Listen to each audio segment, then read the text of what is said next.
Hello, and thank you for viewing ETSU Family Medicine's video on accountable care organization workflows. Today we will be discussing the fall risk screening measure. The screening for future fall risks is looking at the percentage of Medicare patients 65 years of age and older who were screened for future fall risk during the measurement period. The measurement period is the entire 2016 year. The initial population is patients aged 65 years and older with a visit during the measurement period. The denominator equals the initial population. The numerator is patients who were screened for future fall risk at least once within the measurement period. And the only exclusions is if a medical reason was documented in the chart. At the time of check-in, the patient will be given a Medicare assessment form. On this form, there are 3 questions that pertain to the fall risk. Have you had 2 or more falls in the past year? Have you had an injury as a result of a fall in the past year? And do you feel dizzy when you stand or start walking?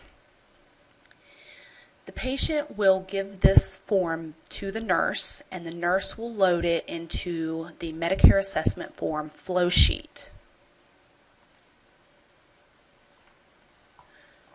When you open your note, you are going to see the results of the Medicare assessment form in the prevention section or the Medicare assessment form section.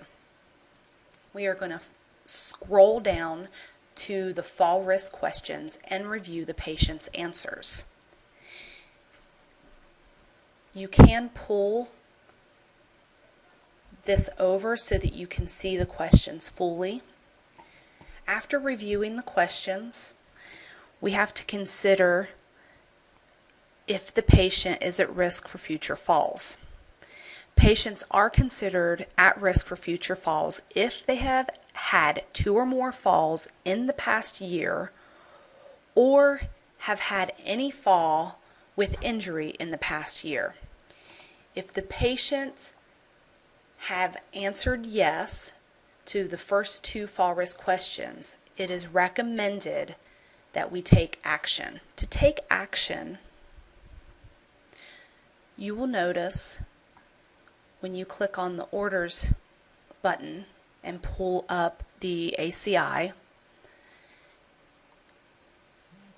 on the problem tab and the RX tab, the follow-up and referral tab, and instruct tab, you will see a fall risk order group.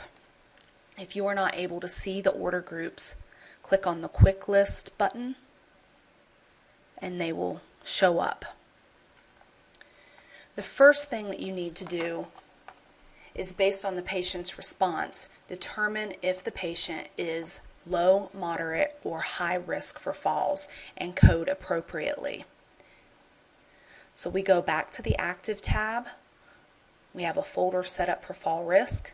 We click on it, and this gives you your ICD-10 code, and you can click on it. It'll add it as an active problem. Make sure that you add it to the encounter form as well.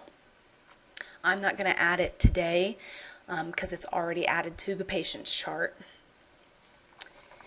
The next thing that you can do is go to the orders tab, and let's look at the folders for fall risk.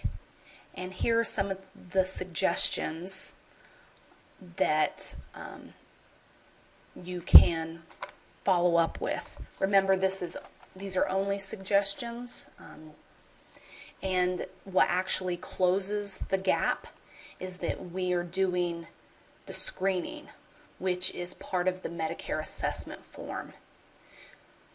So if your patient's at high risk for falls, it is suggested that you follow up with that, but the actual gap closure is simply done by the Medicare assessment form and putting it into the flow sheet. And that is it for fall risk. If you have any questions, please contact me. Thank you and have a good day.